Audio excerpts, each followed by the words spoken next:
Sanjay Yadav from home spoken classes. So dear, आप लोग का जैसा कि टेंस की टॉपिक चल रही थी, तो टेंस में डियर आप लोग को मैंने present indefinite, past indefinite and future indefinite पूरा कंप्लीट करा दिया था। आज आपका डियर कराने चल रहे हैं प्रेजेंट कंटिन्यूअस टेंस।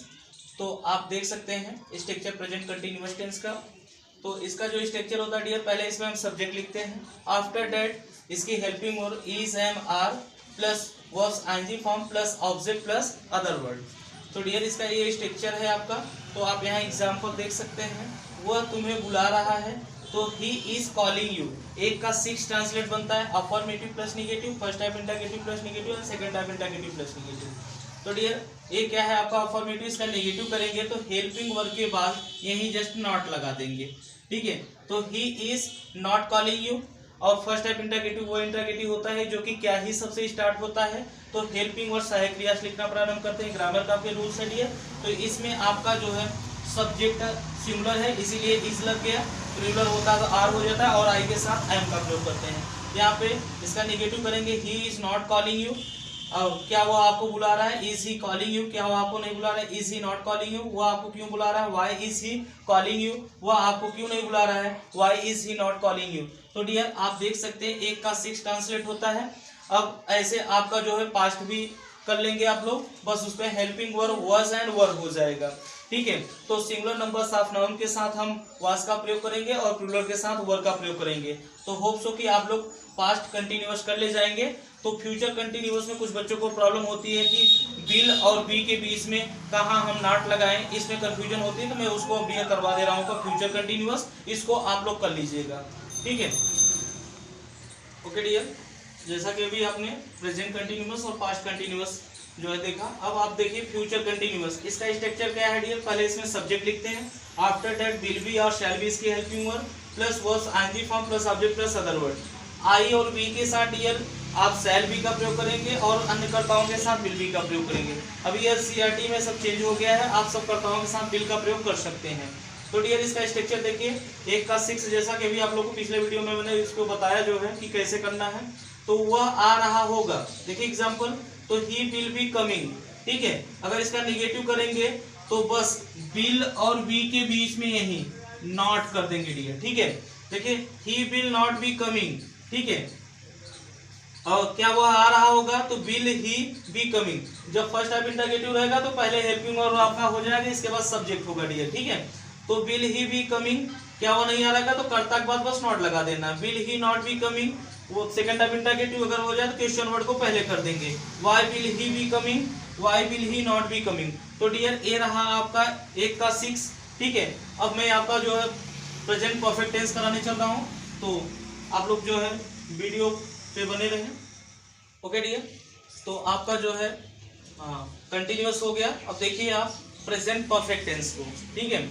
तो प्रेजेंट परफेक्ट क्या डियर, इसकी जो डिफिनीशन है, अगर कोई आपसे डिफिनीशन पूछे कि इसकी जो पहचान है, पहले आप जान लीजिए हिंदी के वाक्यों के अंत में आपको जो है चुका है, चुकी है, चुके हैं, लिया है, दिया है, गया है, या है, ई है, ए है इत्यादि शब्द आपको देखने को मिलेगा। जैसे उसमें आप लोग अभी कंटिन्यूअस पढ़े, कंटिन्यूअस में आपको क्या मिला कि मतलब कार्य का लगातार होना पाया जाता है उसमें, और उसमें जो होती है पहचान, उसमें देखिए रहा, रही, रहे के साथ जो है रहा था, रही थी, रहा होगा, रही होगी के साथ जो है समय नहीं दिया था, ठीक है। उसमें कंटिन्यूटी का भाव मिला था। और इसमें डियर आपको क्या रहेगा कि इसमें आपको चुका है, चुकी है, चुके हैं, मतलब इसमें कार्य हो चुका रहेगा, ठीक है। और किसमें होगा, प्रेजेंट टाइम में आपका, ठीक है।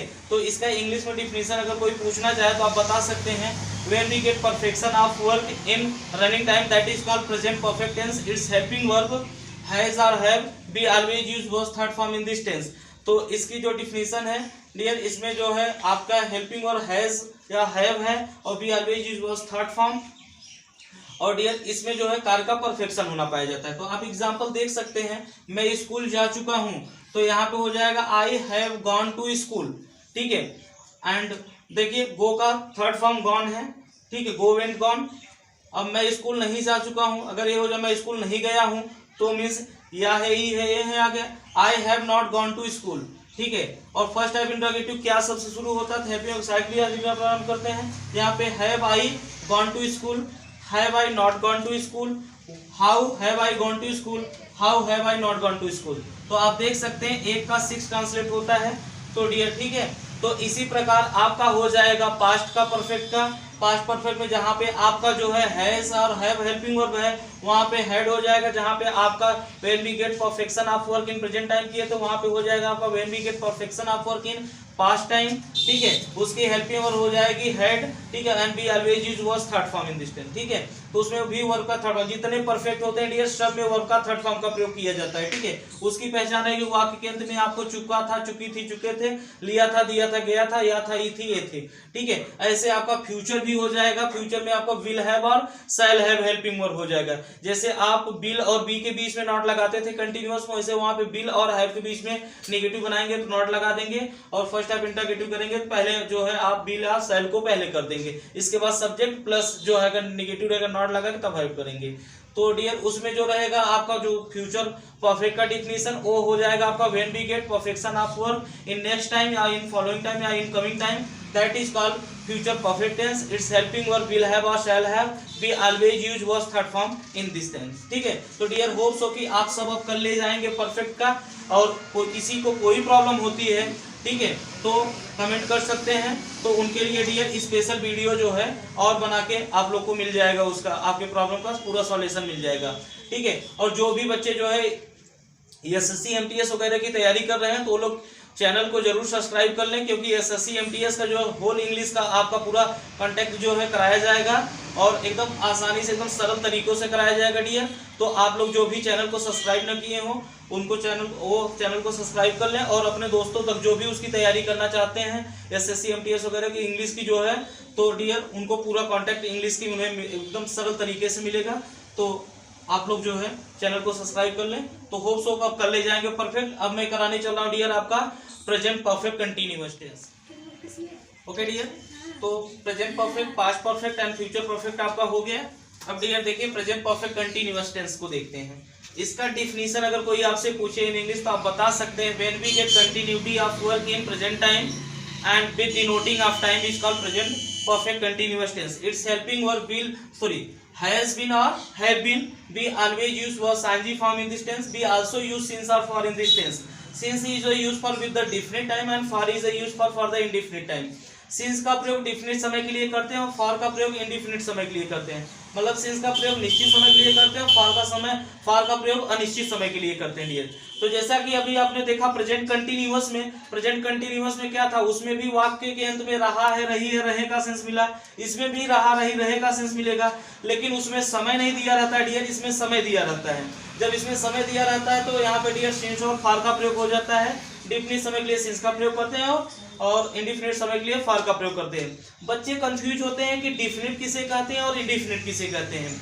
तो डिफिनिट डियर जिसका भी, जैसे every months name is called definite but every month is called indefinite. जो हर एक महीने का नाम होता है, जैसे जनवरी, फरवरी, मार्च, अप्रैल, मई, जून, जुलाई, अगस्त, सितंबर, अक्टूबर, नवंबर, दिसंबर, ये सब क्या है आपके, ये सब डियर आपके डिफिनिट है। लेकिन 1 महीने, 2 महीने, 3 महीने, 4 महीने, 6 महीने, ये सब क्या है, इंडिफिनिट है।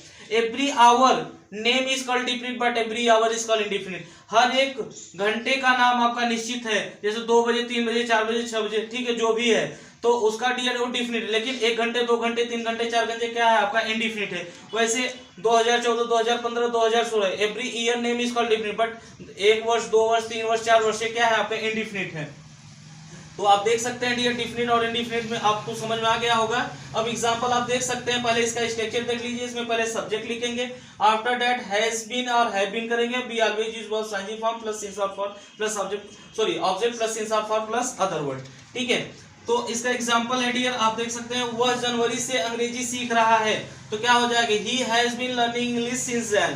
ठीक है, क्योंकि जनवरी क्या है आपका फिक्स है, मींस कि जनवरी जो है आपका नेम है। ठीक है, अगर ये 2 वर्ष, 1 महीने या कुछ भी रहा होता तो आपका इंडिफिनिट हो जाता है। अब इसका निगेटिव देखेंगे, ही हैज नॉट, जब इसका निगेटिव करेंगे हैज और बीन के बीच में बस यही डियर नॉट कर देंगे। ठीक है, he has not been learning English since then, और फर्स्ट टाइम इंटरगेटिव रहेगा क्या सबसे, तो हैज आपका पहले हो जाएगा। Has he been learning English since then, has he not been learning English since then, why has he been learning English since then, Why has he not been learning English since then? Second type interrogative dear, पहले question word आपका हो जाएगा, इसके बाद आपकी helping word होती है plus subject plus, अगर निगेटिव हो तो नॉट कर देते हैं, इसके बाद बिन लगाएंगे प्लस आप वर्ब लगाएंगे plus object plus since of verb plus other word, अगर अदर वर्ड आया तो लिखेंगे, नहीं आया तो नहीं लिखेंगे डियर।